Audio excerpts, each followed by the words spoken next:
Hello everyone, welcome to online study point. आज है 25 अक्टूबर और आज के इस वीडियो में हम 25 अक्टूबर से बनने वाले सभी इंपॉर्टेंट करंट अफेयर के क्वेश्चन को डिस्कस करने वाले हैं। वीडियो की यदि पीडीएफ चाहिए तो आप हमारे इस चैनल से इस एप्लीकेशन से जुड़ सकते हैं।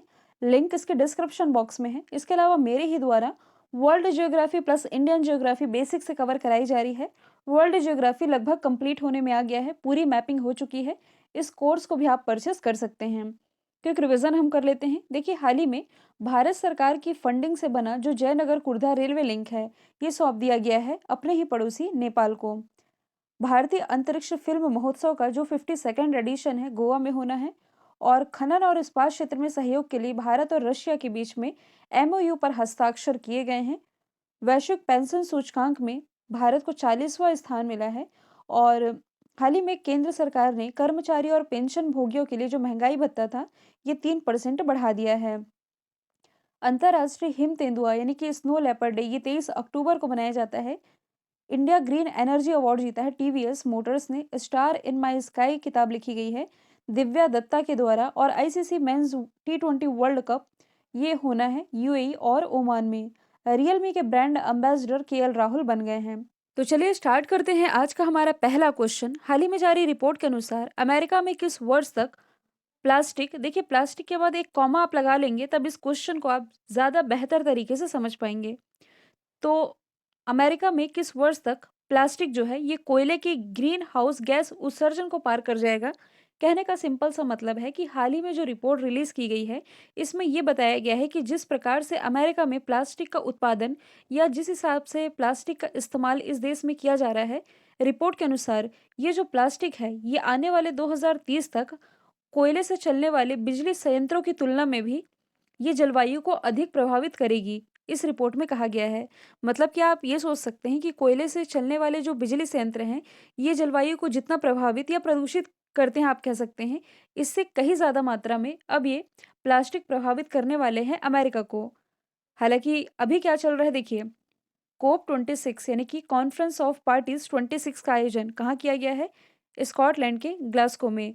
और इसके लिए मतलब कि जलवायु परिवर्तन की दिशा में अमेरिका के द्वारा कौन से सकारात्मक कदम उठाए जा सकते हैं, इसके लिए एक आप लोगों ने नेट ज़ीरो पहल के बारे में, नेट ज़ीरो कार्बन उत्सर्जन पहल के बारे में सुन रखा होगा, जो कि हाल ही में अमेरिका की तरफ से जारी किया गया था। यानी कि अमेरिका के जो पर्यावरण दूत थे, ये भारत की यात्रा पर थे और भारत को ये कन्विंस करना चाह रहे थे कि हमारे जो प्रेसिडेंट हैं जो बाइडेन, ये कोप 26 में नेट ज़ीरो इनिशिएटिव लेकर आने वाले हैं और इसमें आपको अमेरिका के साथ बने रहना है। मतलब कि वाहवाही करनी है कि हाँ, हम भी अमेरिका के इस अच्छे फैसले में उसके साथ बने हुए हैं। हालाँकि रिपोर्ट तो कुछ और ही कह रही है कि यहाँ बढ़ते हुए प्लास्टिक का उत्पादन या उपयोग के चलते आगे चल कर के यानी कि 2030 तक यहाँ ऐसी समस्या देखने को मिलने वाली है। और यदि हम रिलेट करें तो देखिए, जलवायु परिवर्तन की समस्या ये तो पूरी दुनिया के सामने ही चिंता का विषय है। इसलिए जो ब्रिटेन है, इसके द्वारा क्लाइमेट इमरजेंसी भी लागू की गई थी।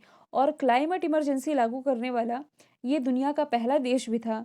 हालांकि हम नॉर्थ अमेरिका के मैप में ही यदि देखें तो एक रिसेंटली जलवायु परिवर्तन का ताज़ा मुद्दा निकल करके सामने आया था। ये जो आप कनाडा देख रहे हैं ना, कनाडा का टेम्परेचर कभी 20-22 से ज़्यादा नहीं जाता था।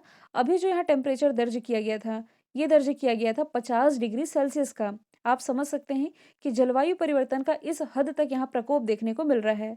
यदि हम बात करें यूएस की, इसकी कैपिटल है वॉशिंगटन डीसी और इसकी करेंसी है यूएस डॉलर। प्रेसिडेंट है जो बाइडन और वाइस प्रेसिडेंट है भारतीय मूल की कमला हैरिस। 3 एक्सरसाइज जो कि भारत और यूएसए के बीच में होती है: वज्र प्रहार, कोप इंडिया, युद्ध अभ्यास। ये जो आप ग्रेट लेक्स देख रहे हैं कौन कौन सी हैं? Superior, Michigan, ह्यूरी sorry eri, Ontario और ह्यूरन। ये 5 आप लोगों ने याद रखी है, जिसमें कि एकमात्र लेक मिशिगन है जो कि पूरी तरह से यूएसए में स्थित है। बाकी जो 4 लेक है ये यूएसए और कनाडा के बीच की सीमा बनाती हैं। मैंने कल आप लोगों से 2 इम्पोर्टेंट सवाल पूछे थे। पहले का राइट आंसर हिमाचल प्रदेश और दूसरे का राइट आंसर स्मृति मंधाना था। आप लोगों के लिए आज का सवाल है, भारतीय अंतरिक्ष संघ का उद्घाटन किसने किया है और ग्लोबल हंगर इंडेक्स में भारत कौन से स्थान पर है? दोनों का आंसर आप लोग कमेंट बॉक्स में बताएंगे। अगला क्वेश्चन है, हाल ही में संयुक्त राष्ट्र ने किस देश के लिए एक विशेष ट्रस्ट फंड की स्थापना की है? तो इसकी स्थापना अभी हाल ही में अफ़गानिस्तान के लिए की गई है। अब अफ़गानिस्तान की जो हालत है ये तो किसी से छुपी नहीं है, आप जानते ही हैं। तालिबानियों का यहाँ शासन आ रहा है और इससे यहाँ की जनता पूरी तरह से त्रस्त हो चुकी है। यहाँ की जनता की जो लाइफ है ये फिर से पटरी पर लाने के लिए एक तरह का आप कह सकते हैं कि विशेष ट्रस्ट फंड है, जिसके लिए सबसे पहले दानकर्ता बनकर आया है जर्मनी। जर्मनी ने इसमें 50 मिलियन यूरो का वादा दे दिया है, या आप कह सकते हैं कि इतनी राशि जर्मनी के द्वारा यहाँ डोनेट की गई है। लगभग यूरो की यदि हम बात करें तो 50 मिलियन यूरो है, डॉलर में है 58 मिलियन डॉलर, इतने का इसने वादा कर दिया है। और फंड बनाया क्यों गया है? तो देखिए, फ्यूचर को ध्यान में रखते हुए, क्योंकि जो यूएनडीपी है, यूनाइटेड नेशन डेवलपमेंट प्रोग्राम, ये कहता है कि आने वाला जो समय होगा यानी कि अगले साल तक स्थिति कुछ इस तरह हो जाएगी कि अफगानिस्तान में 97% जो नागरिक है ये गरीबी रेखा से नीचे आ जाएंगे। तो इनके जीवन को बचाने के लिए और इनकी आजीविका को सुनिश्चित करने के लिए कुछ तो करना होगा ना, और इसी के लिए एक विशेष तरह का फंड जारी किया गया है। और जो आईएमएफ है यानी कि इंटरनेशनल मॉनेटरी फंड, इसने ये भी कहा है कि अभी जो रनिंग ईयर है 2021 का, इसमें यहाँ की जो अर्थव्यवस्था है ये और खराब होगी, मतलब कि 30% और सिकुड़ने के ये आसार हैं। साथ ही यहाँ जो शरणार्थी संकट है ये भी बढ़ेगा, जिससे कि इसके पड़ोसी देश ये भी प्रभावित होंगे। अफगानिस्तान की यदि हम बात करें तो इसकी कैपिटल है काबुल, करेंसी है अफगानी। चर्चे में रहा बगराम एयरबेस, ये अफगानिस्तान से ही रिलेटेड है। देखिए, यदि आप फर्स्ट टाइम चैनल को विजिट कर रहे हैं तो चैनल को आप सब्सक्राइब कर लें। साथ ही बेल आइकन दबाना बिल्कुल ना भूलें, ताकि आप लोगों को हमारे सभी नए वीडियो की नोटिफिकेशन सबसे पहले मिल सके। अगला क्वेश्चन है, हाल ही में किस राज्य में चीन की सीमा से लगे एडवांस रॉकेट लॉन्चर पिनाका और स्मर्श ये तैनात किया गया है? तो देखिए, हाल ही में अरुणाचल प्रदेश की सीमा से चाइना लगता है, आप लोगों को मालूम ही है। यदि आप मैप में देखेंगे तो कुछ यहाँ स्थित है, मतलब कि एलओसी लाइन ऑफ कंट्रोल वाला एरिया है जो, ये इसके पास में ही है। तो इसी सीमा पर अभी हाल ही में क्या तैनात किया गया है? पिनाका और स्मर्श ये तैनात किए गए हैं, क्योंकि बीते कुछ दिनों में देखा गया है कि एलओसी के पास जो चाइना है अपने एडवांस टेक्नोलॉजी वाले हथियार ये तैनात कर रहा है। तो बदले में भारत भी अपनी सुरक्षा के लिए कुछ ना कुछ तो करेगा ही, क्योंकि चाइना का जो रुख है भारत के प्रति कब बदल जाए ये तो कोई जानता ही नहीं है। गलवान घाटी में जिस हिसाब से हिंसक झड़प हुई थी, ऐसी सिचुएशन ना बनने पाए और भारत इसके लिए पहले से तैयार रहे, इसके लिए भारत ने एडवांस रॉकेट लॉन्चर पिनाका और स्मर्श इसकी तैनाती कर दी है। पिनाका जो कि बहुत घातक है, इसके बारे में आप लोगों ने पहले भी सुन रखा होगा। इसका नाम भगवान शिव का जो धनुष था, पिनाक, इसी के नाम पर रखा गया है। और ये जो पिनाका है ये 38 किलोमीटर के क्षेत्र को, मतलब कि टारगेट है कि 38 किलोमीटर का जो टारगेट है इसे ये भेद सकती है। और यही तैनात किया गया है अरुणाचल प्रदेश की सीमा में, क्योंकि पहले भी मैंने आप लोगों को बताया था कि ये जो पूर्वोत्तर भारत के राज्य हैं इन पर चाइना का इस तरह से प्रभाव था कि यहाँ के जो लोग हैं ये एक समय ऐसा आ गया था कि अपने आप को भारत का हिस्सा भी नहीं माना करते थे। इसलिए आप लोगों को ये भी मालूम होगा कि इन एरियाज़ में, जैसे कि नागालैंड हो गया, अरुणाचल प्रदेश हो गया, यहाँ अप्सपा की अवधि हर बार बढ़ा दी जाती है। अप्सपा यानी कि armed forces special power act. हालाँकि ये 6 महीने के लिए अभी बढ़ाया गया है। और इसके तहत होता क्या है कि इन क्षेत्रों को अशांत क्षेत्र घोषित किया जाता है। अशांत क्षेत्र के अंतर्गत होता ये है कि जो पूरा अधिकार होता है, मतलब कि जो सशस्त्र बल यहाँ तैनात होते हैं, इन्हें पूरी तरह से अधिकार दे दिया जाता है कि ये बिना किसी वारंट के किसी भी व्यक्ति के घर में घुस करके तलाशी ले सकते हैं। और अप्सपा जब तक यहाँ लगा हुआ है, यदि कोई भी व्यक्ति इसका उल्लंघन करता है तो उन पर गोली चलाने का भी अधिकार ये सशस्त्र बलों को दे दिया जाता है। इस तरह से ये अप्सपा, तो इसी अरुणाचल प्रदेश की सीमा पर तैनाती की गई है इन मजबूत हथियारों की। अरुणाचल प्रदेश की यदि हम बात करें तो इसकी राजधानी है ईटानगर, मुख्यमंत्री है पेमा खांडू, राज्यपाल हैं बीडी मिश्रा। अगला क्वेश्चन, कानून सूचकांक 2021 में भारत किस स्थान पर रहा? तो देखिए, कहने का मतलब है कि कानून के पालनकर्ता देशों में, किस देश में लॉ का किस हिसाब से या कितने अच्छे से पालन किया जा रहा है, उस हिसाब से टोटल 139 यानी कि 139 कंट्रीज के बीच में ये जो लिस्ट जारी की गई थी, इसमें भारत को 79 यानी कि 79वां स्थान मिला है।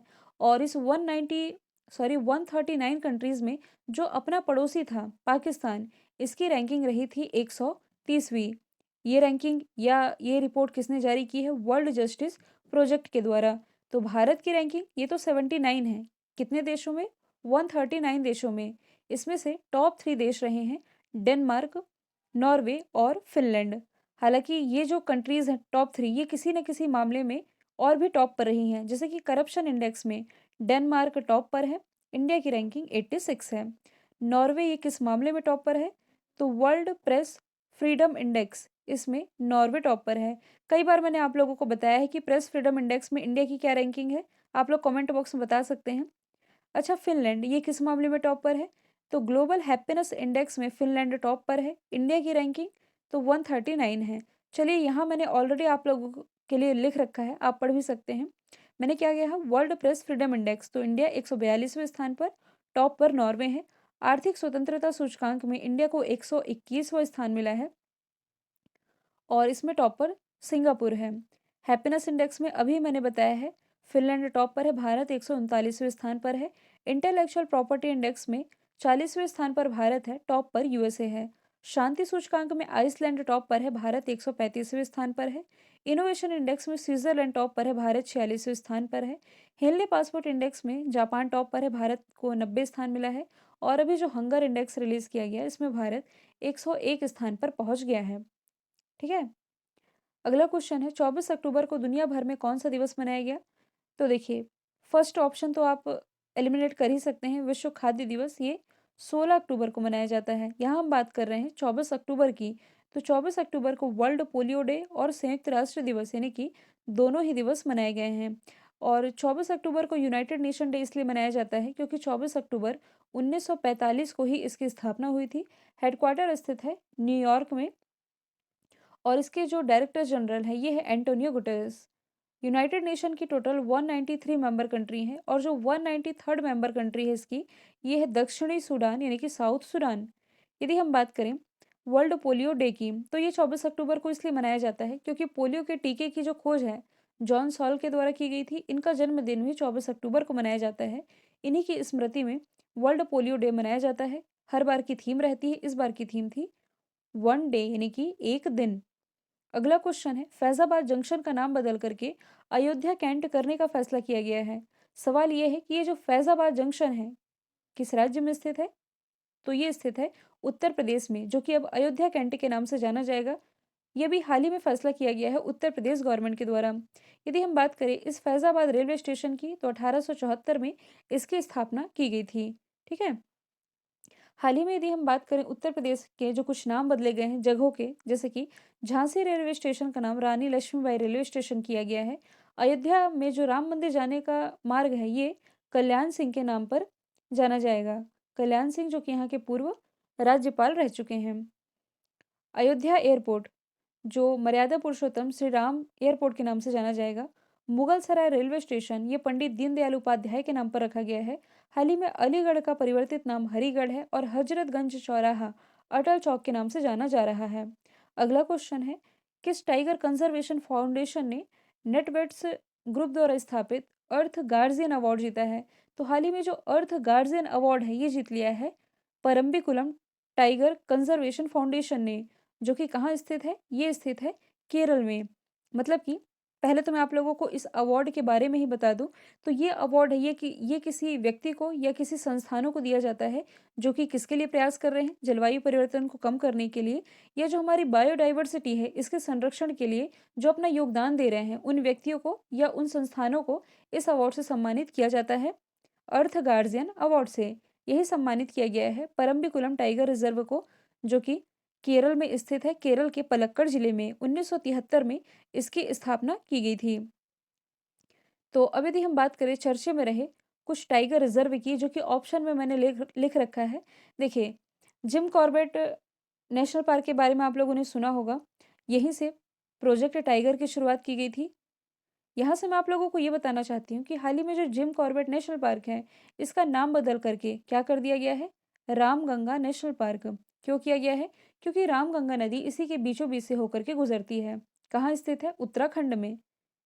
यदि हम बात करें बांधवगढ़ टाइगर रिजर्व की, जो कि कहाँ स्थित है? ये स्थित है अपने ही मध्य प्रदेश में। हॉट एयर बलून की फैसिलिटी प्रोवाइड कराने वाला ये भारत का पहला टाइगर रिजर्व है।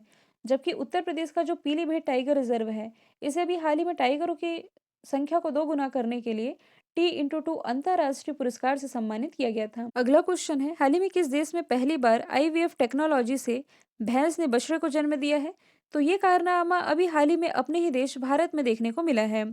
अब यहाँ जो टर्म लिखा हुआ है आईवीएफ, ये है क्या और ये टेक्नोलॉजी क्या है? सबसे पहले इसकी फुल फॉर्म मैं आप लोगों को बता दूं। आईवीएफ यानी कि इन विट्रो फर्टिलाइजेशन।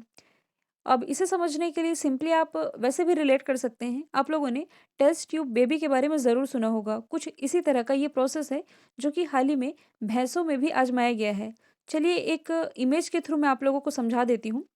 ये जो आईवीएफ टेक्नोलॉजी है, इसमें होता क्या है कि जो भ्रूण होता है, इसे एक टेस्ट ट्यूब में तैयार किया जाता है और उसके बाद महिला के गर्भाशय में प्रवेश करवाया जाता है।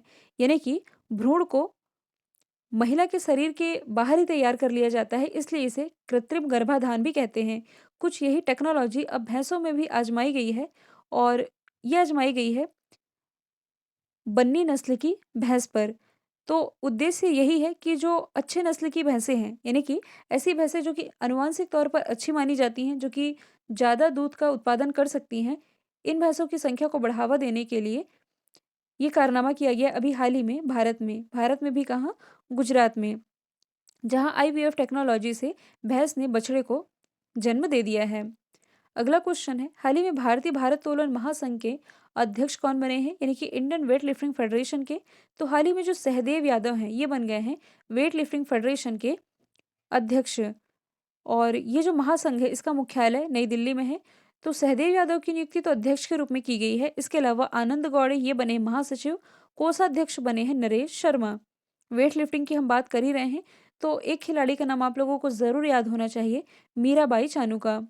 वेट लिफ्टिंग से रिलेटेड है, मणिपुर से बिलोंग करती हैं। अभी जो टोक्यो ओलंपिक हुआ था, इसमें इन्होंने भारत को सिल्वर मेडल दिलाया था। बाद में इन्हें एडिडास के स्टे इन प्ले अभियान का ब्रांड एम्बेसडर चुना गया था। अपॉइंटमेंट की हम बात कर रहे हैं, तो भारतीय मूल के जो नरेंद्र बत्रा हैं, ये है एफआईएच के अध्यक्ष, यानी कि इंटरनेशनल हॉकी फेडरेशन के अध्यक्ष। अर्जुन मुंडा ये भी हाल ही में आर्चरी एसोसिएशन ऑफ इंडिया के अध्यक्ष बने हैं। जबकि संजय कपूर ये हैं चेस फेडरेशन ऑफ इंडिया के अध्यक्ष। अगला क्वेश्चन है, अब ये क्वेश्चन मैंने रिवीजन के लिए रखा है। हाल ही में किस देश ने स्वदेशी अंतरिक्ष रॉकेट नूरी का सफल परीक्षण किया है? तो देखिए, जो साउथ कोरिया है, इसने अपने देश में ही यानी कि स्वदेश रूप से विकसित जो अंतरिक्ष रॉकेट है, नाम इसने नूरी रखा है, इसका हाल ही में सफलतापूर्वक परीक्षण कर लिया है। और ये जो नूरी रॉकेट है, 1.5 टन वजनी पेलोड को ये पृथ्वी से दूर ले जा सकता है, लगभग 600 से 800 किलोमीटर के ऊपर। यानी कि इतनी ऊपर कक्षा में ये रॉकेट 1.5 टन वजनी पेलोड को ले जा सकता है। और ये जो पेलोड है, ये स्टेनलेस और एल्यूमिनियम का बना हुआ है। साउथ कोरिया के द्वारा तो ये भी टारगेट रखा गया है कि 2030 तक ये चंद्रमा पर अपना मिशन भी भेज सकता है। साउथ कोरिया की यदि हम बात करें, तो इसकी कैपिटल है Seoul. Currency south Korean von है और प्रेसिडेंट है मून जे इन। साउथ कोरिया की कंपनी है सैमसंग। साथ ही दुनिया का पहला 5G नेटवर्क साउथ कोरिया के द्वारा ही लॉन्च किया गया था। कुछ हम रैंडम रिवीजन कर लेते हैं, जैसे कि विश्व चैंपियनशिप में सिल्वर मेडल जीतने वाली देश की पहली महिला पहलवान अंशु मलिक बनी। भारत का पहला स्मार्टफोन आधारित ई वोटिंग समाधान तेलंगाना के द्वारा विकसित किया गया।